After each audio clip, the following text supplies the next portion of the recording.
Hello friends, कैसे हैं आप सब लोग। कल वैक्सीन की वजह से स्टोरी अपलोड नहीं हो पाई थी। फीवर हो गया था मुझे और पेन भी था हाथ में बहुत, तो आज भी ज़्यादा नहीं कर पाएंगे, लेकिन कोशिश कर रहे हैं कि जितना हो सके करते हैं। तो स्टोरी की तरफ बढ़ते हैं और अजीब दास्तां के नेक्स्ट पार्ट में आप लोगों को फिर से वेलकम है। लास्ट पार्ट में सुना था कि अक्ष अपना कॉल नहीं उठाती और समिता की हालत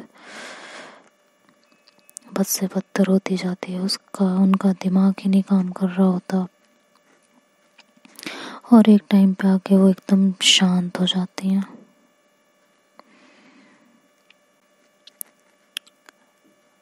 उनके साथ की हुई बातें, गुजारे हुए लम्हे सब कुछ याद करने लगती हैं, लेकिन कुछ नहीं कर पा रही होती, कुछ याद नहीं आ रहा होता क्योंकि दिल दिमाग कुछ काम ही नहीं कर रहा होता। बहुत परेशान होती हैं, इधर उधर घूम रही होती हैं, घर में चक्कर काट रही होती हैं, बार बार फ़ोन देख रही होती हैं। तभी अचानक से समिता का फ़ोन बीप करता है। वो जैसे उठाती हैं उस पे अक्ष का मैसेज होता है। देखते ही ऐसा लगता है जैसे समिता को सब कुछ मिल गया हो, सब कुछ।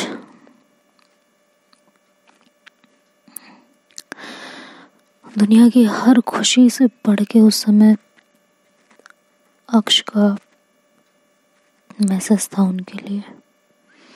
और फिर तुरंत समिता अक्ष को कॉल करती है और तुरंत पूछती है कि कैसे हो, कुछ हुआ तो नहीं, ठीक तो हो, हाँ सब कुछ सही है ना,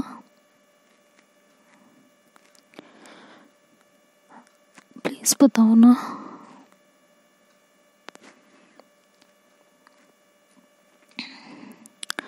इधर से अक्ष, हेलो सब ठीक है, क्या हो गया, क्यों इतनी परेशान हो, इतनी सारी कॉल्स। उस समय समिता को ऐसा लगता है जैसे उसके जिस्म में वापस जान आ गई हो और जो आंसू उन्होंने अपनी आंखों में दबा के रखे थे वो सारे बाहर निकल गए और वो जोर से रोने लगी। अक्ष उनके रोने की आवाज़ सुनी, अक्ष ने तुरंत उन्होंने कहा कि आपको मेरी कसम है, आप रोएंगी नहीं, चाहे जो हो जाए रोएंगी नहीं। अक्ष की कसम ने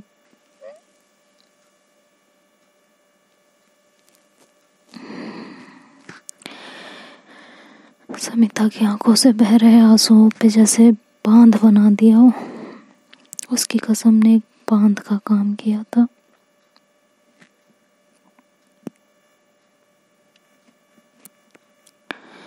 और समिता के गिरते हुए आंसुओं को समिता ने बहुत मुश्किल से रोका।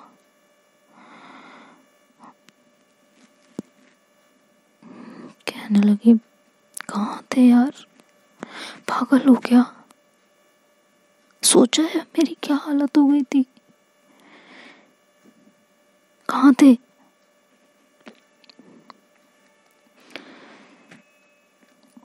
अक्ष बोलती है वेन्यू पहुंच गए हैं।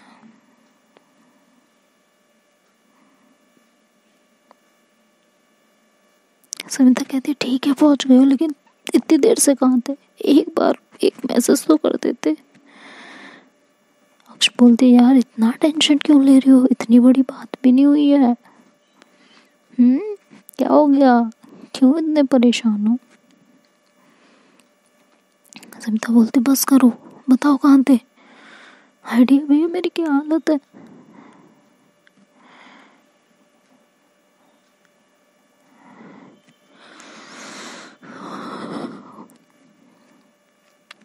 अक्ष बोलती काम डाउन, कुछ नहीं हुआ था, मैं बिल्कुल ठीक हूँ, मुझे कुछ भी नहीं हुआ, क्यों इतना परेशान हो रहे हो। देखो मैं एकदम ठीक हूँ, कहाँ गायब थी ये बताओ बस अभी फिलहाल।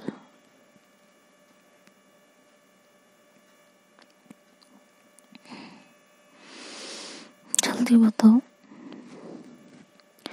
अक्ष बोलती है, यार कुछ नहीं हुआ था, तुमसे चैट करते करते ड्राइव कर रहे थे, पुलिस वालों ने रोक लिया। पता भी है आपको यहाँ कितना स्ट्रिक्ट रूल है, फ़ोन छीन लिया था हाथ से, चालान काट दिया मेरा। पर वो तो अच्छा हुआ पैसे ले दे के छोड़ दिया, नहीं तो बहुत ड्रामा हो जाता, जेल हो जाती हमको। सविता कहती, बोल रहे थे ना जाओ ड्राइविंग करते हुए बात मत किया करो, लेकिन समझ में ही नहीं आता आपको।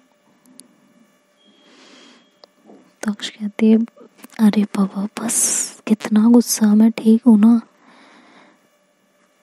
बस करो अब, प्लीज ना बस करो। सविता बोलती, बस करो, पागल हो गई हूँ, मेरी हालत पता है क्या हो गई थी। तक्ष बोलती, अच्छा बाबा समझ गई, सॉरी ना, अब नहीं होगा आगे से ऐसा, sorry sorry sorry sorry sorry sorry.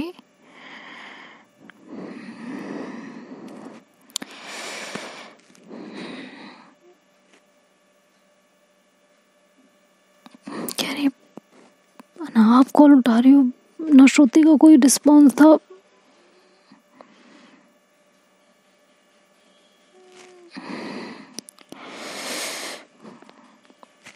पता है क्या हालत हो गई थी मेरी।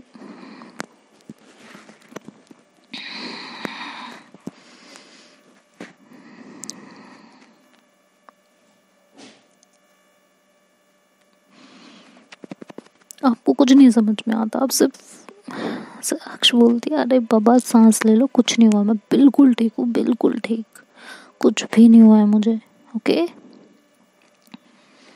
पुलिस वालों ने रोक लिया था, फ़ोन दे नहीं रहे थे, जैसे ही फ़ोन मिला तो मैंने कहा मैं फिर से चैट करूँगी, फिर कोई ना मेरे को जो है पकड़ ले। थोड़ी दूर ही वेन्यू रह गया था, थोड़ी दूर पहले उन्होंने पकड़ लिया था, तो अभी जस्ट वेन्यू पे पहुँच के आपको कॉल किया, ठीक है।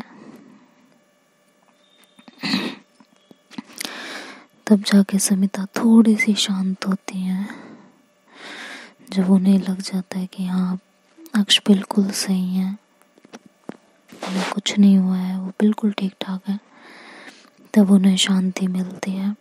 तो समिता बोलती है कि जाओ अंदर, सब लोग वेट कर रहे हैं, पता भी है क्या हालत है वहाँ सबकी।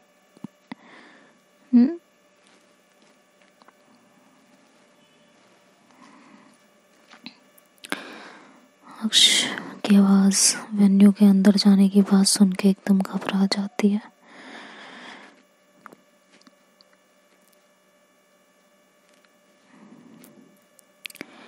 अक्ष बोलती, मेरी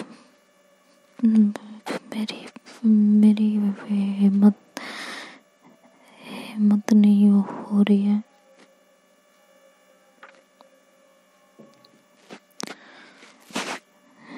जाने दो ना, हम भाग जाते हैं यार यहाँ से, हमें नहीं करनी है शादी, है एंगेजमेंट, ये मुझे नहीं करनी है। अक्ष के अंदर का डर, घबराहट, मुझे आपके अंदर का डर, घबराहट सब कुछ समझ आ रहा है यार, पर ये समझ नहीं आ रहा कि अभी इस वक्त में आपको मैं कैसे संभालूं, कैसे कैसे आपको इतना हौसला दूं कि आप बाहर तक एंगेजमेंट के लिए जाओ।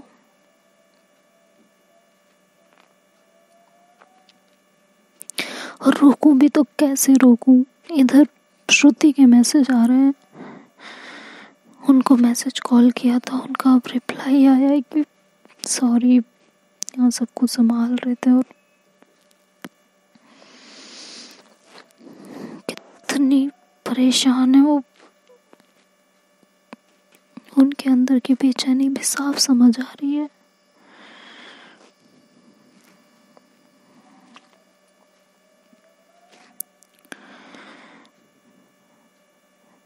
समिता ने कुछ फालतू के जोक्स मार के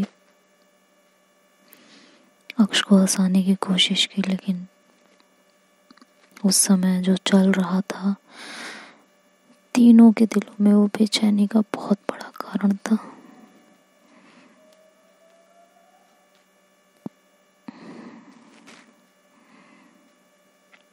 जिसमें कोई जोक काम नहीं कर रहा था।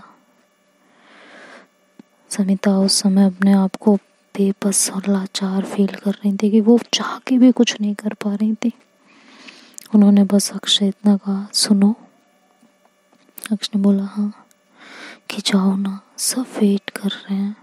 अपनी फैमिली के बारे में सोचो, श्रुति के बारे में सोचो। श्रुति का नाम सुनते ही अक्ष बोलती, उसके बारे में क्या सोचूं? क्या सोचूं मैं उसके बारे में? मुझे नहीं सोचना उसके बारे में कुछ। समिता कहती, ठीक है, मम्मी के बारे में सोच लो, पापा के बारे में सोच लो, अपनी फैमिली के बारे में सोच लो, जिनसे मॉम तुम्हारी लड़के और तुम्हारे लिए ये सब कर रही हैं। तुमने बताया था ना, पूरी फैमिली अगेंस्ट हो गई थी और उन्होंने सबके सामने, समझ रहे हो ना क्या कह रही हूँ, उन्होंने तुम्हारे लिए बहुत कुछ किया है। वो सबसे लड़ गई है, सबको मनाया है उन्होंने तुम्हारे लिए। उन सब के लिए प्लीज आप मान जाओ, प्लीज।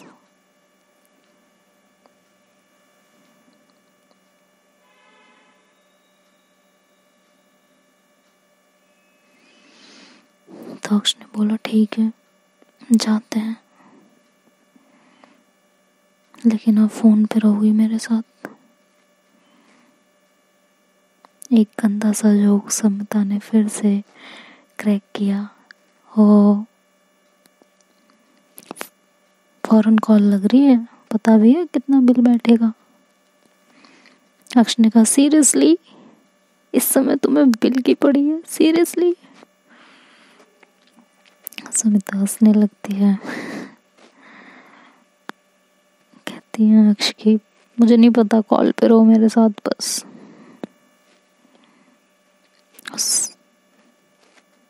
समिता ने उस समय सोचा कि रहते हैं ना कॉल पे, इस समय आपको कमजोर नहीं पड़ने दे सकते हैं। बात आपकी, शताक्षी की और दोनों फैमिलीज की है। वैसे भी आपने बहुत हिम्मत दिखाई है, बहुत ज़्यादा हिम्मत की है। आपके हर एक दर्द का, इन दिनों चल रहे हर एक उलझन का जीता जागता सबूत हूँ मैं कि कितनी परेशानी में, कितने दर्द में हूँ। तो इस मौके पे आके, इस मोड़ पे आके आपका साथ तो नहीं छोड़ सकते हैं। तो यहाँ कैसे रुक सकती हूँ मैं? और समिता मन में ये सोच के और अक्ष से बोलती है कि ठीक है, मैं कॉल पे हूँ।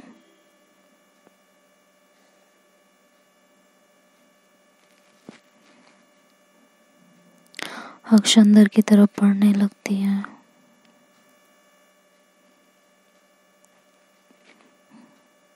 और कॉल कट हो जाता है।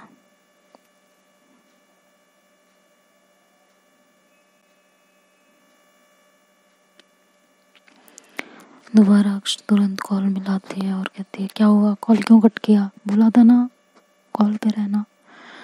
समिता बोलती है, मैंने नहीं किया, हो गया होगा।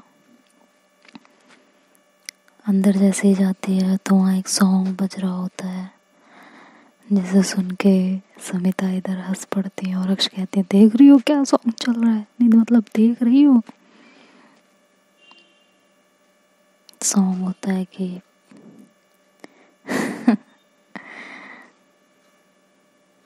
मतलब वो एक मोमेंट ऐसा था जब समिता और अक्ष दोनों के फेस पे हंसी आई थी। जैसे ही अक्ष अंदर एंटर करते हैं, सब लोगों की नज़र उन पे पड़ती है और श्रुति वहाँ पे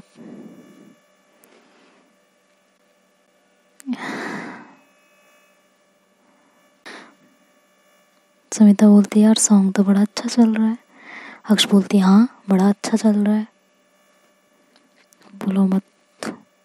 समिता कहती है, अरे आपके ऊपर डेडिकेटेड है और पक्का श्रुति ने करवाया होगा ये। तो अक्ष बोलती, बस बस हो गया, सॉन्ग होता है कि आते हैं देर से मगर आते ज़रूर हैं, आते हैं देर से मगर आते ज़रूर हैं, लो जी हम आ गए हैं, लो जी हम आ गए, लो जी हम आ गए आ गए आ गए हैं। आँखों में प्यास दिल में मोहब्बत लिए हुए, महबूब के दीदार की हसरत लिए हुए, लो जी हम आ गए हैं, लो जी हम आ गए हैं, लो जी हम आ गए आ गए आ गए हैं। ये सॉन्ग चल रहा होता है लेकिन अक्ष के दिल में जो था उस समय, उसमें आंखों में प्यास नहीं, आंखों में नफरत, दिल में बदला, महबूब को ना देखने की ख्वाहिश, ये सब लेके वो आई थी।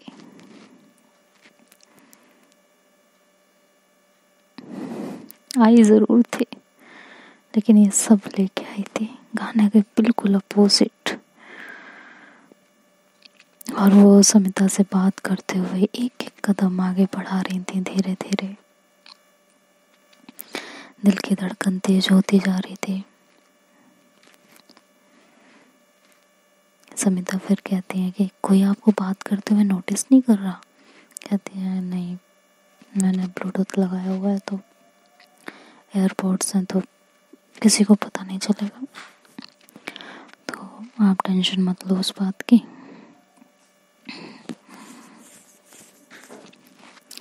थोड़ी देर ये ऐसी बात करते रहते हैं और स्टेज पे पहुंचते हैं।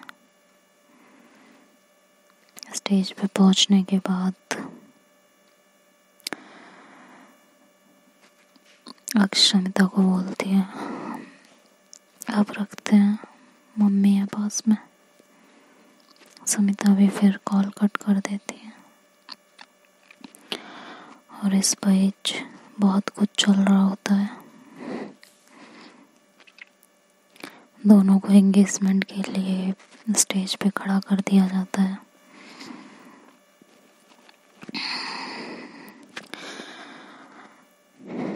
दोनों के हाथ में अंगूठी होती है और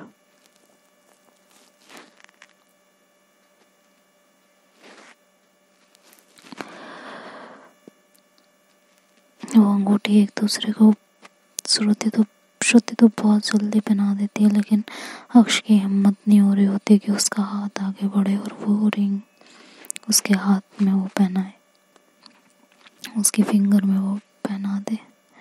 उसके हाथ कांप रहे होते हैं, उसका जिस्म उसका साथ छोड़ रहा होता है, उसके दिल की आवाज़ और जोर पे होती है कि नहीं मत कर। उसके कदम पीछे की तरफ बढ़ रहे होते हैं,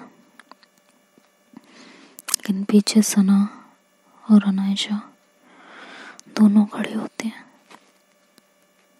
दोनों एक बार अक्ष को संभालते हैं और कहते हैं कर लो, इतना तो कर ही लिया ना, ये भी कर लो।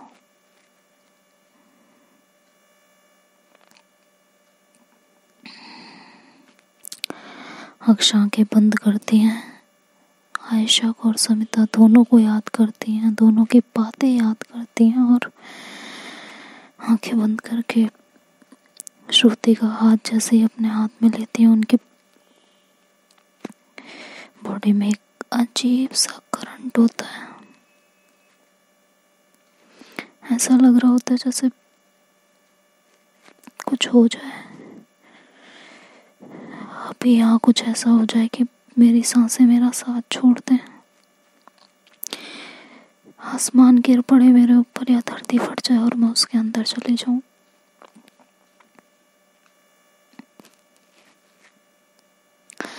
मन में ऐसी फीलिंग आ रही होती है कि जैसे आयशा को धोखा दे रही है, अपने पेरेंट्स को धोखा दे रही है, खुद को धोखा दे रही है, समिता को धोखा दे रही है, सबको धोखा दे रही है, और सबसे बड़ी बात जबरदस्ती की शादी करके श्रुति को धोखा दे रही है।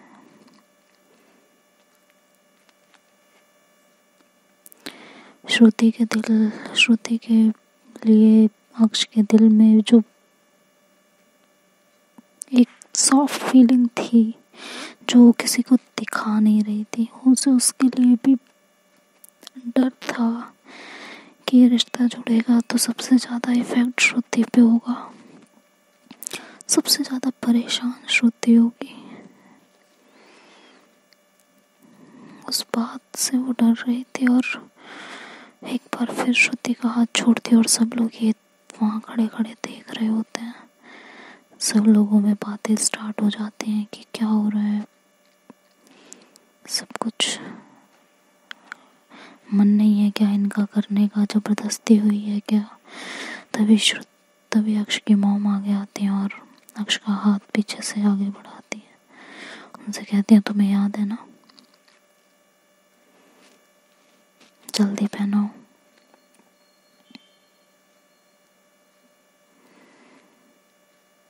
ये एंगेजमेंट जितनी जल्दी होगी उतनी जल्दी तुम्हारी शादी भी होगी, और अभी शादी का मुहूर्त आने वाला है। अक्ष जैसे ये बात सुनती है उसके दिमाग काम करना बंद कर देता है और वो मॉम की तरफ पलटती और कहती क्या शादी।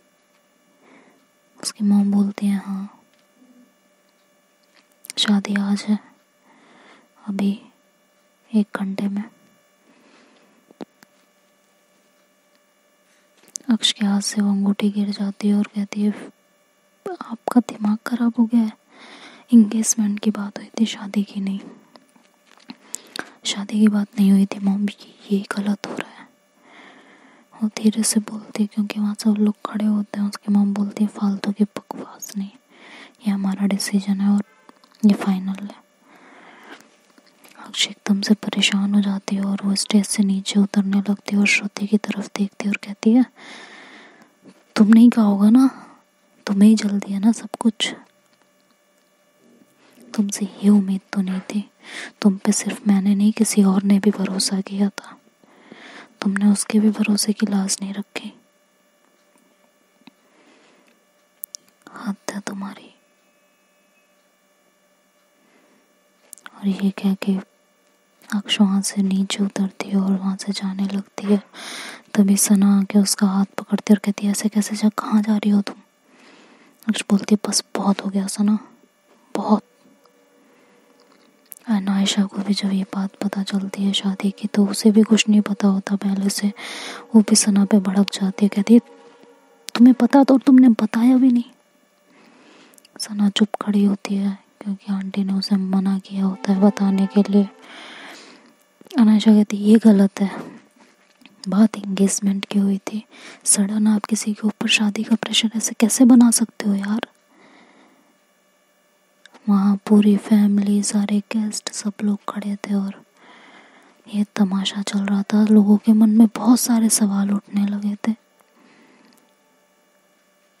अनायशा भी फुल गुस्से में होती है क्योंकि सबसे ज़्यादा केयर अनायशा करती थी अक्ष की, और अक्ष का भी बॉन्ड सना से ज़्यादा अनायशा के साथ था। अक्ष अनायशा की तरफ देखती और कहती भाभी आप ही बताओ, ये गलत नहीं है।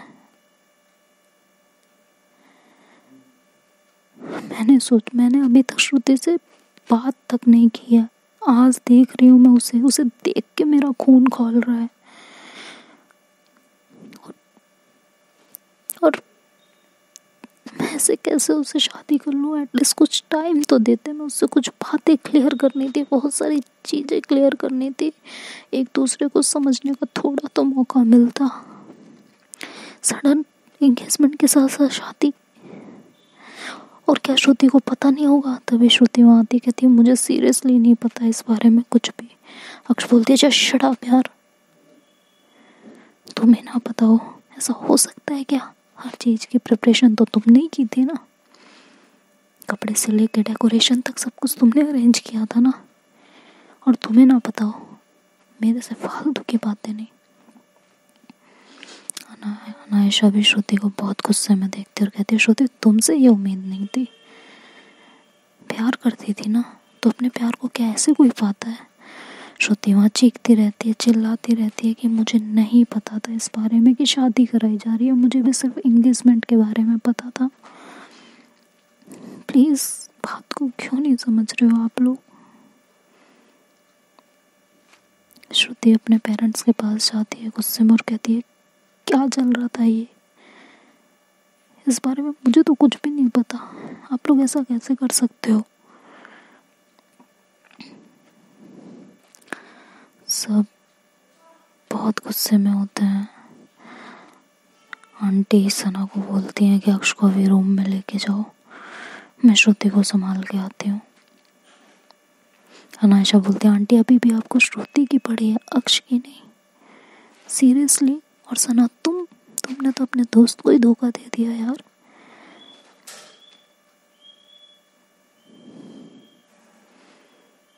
तुमने अपने दोस्त की जिंदगी का फैसला लिया था ना इस तरीके से। सना एकदम खामोश रहती है। अनायशा अक्ष के पास जाती है दौड़ के और उसका हाथ पकड़ती है और कहती है पहले तुम रूम में चलो, ऐसे कहाँ जा रही हो। अक्ष बोलती है भाभी प्लीज़ इस समय मुझे जाने दो, मेरा मूड बहुत ख़राब है, मैं एंगेजमेंट, शादी छोड़ो मैं एंगेजमेंट भी नहीं करूँगी।